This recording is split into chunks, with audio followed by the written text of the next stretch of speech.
একবারে ভিডিওটা দেখুন।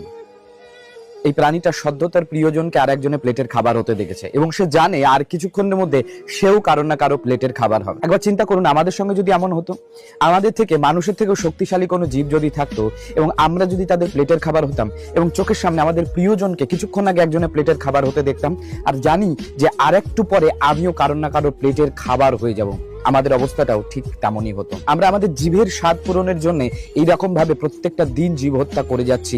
আমাদের যেমন হাত কাটলে পা কাটলে বিভিন্ন কষ্ট হয়, ঠিক তেমনি প্রত্যেকটা জীবেরও সেই কষ্ট হয়।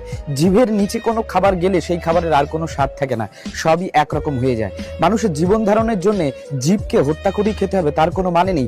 বহু খাবার কিন্তু আমাদের জন্য রাখা আছে, কিন্তু আমরা নির্মমভাবে এই জীবগুলোকে হত্যা করে যাচ্ছি। শাস্ত্র বলছে, তুমি আজকে যেমন ভাবে কাউকে কষ্ট দিচ্ছ, তোমাকেও এই কষ্ট একদিন না একদিন অনুভব করতে হবে। তাই নিজের জীবের স্বাদ পূরণের জন্য জীব হত্যা নয়, সাত্বিক আহার করুন, ভালো থাকুন। জয়।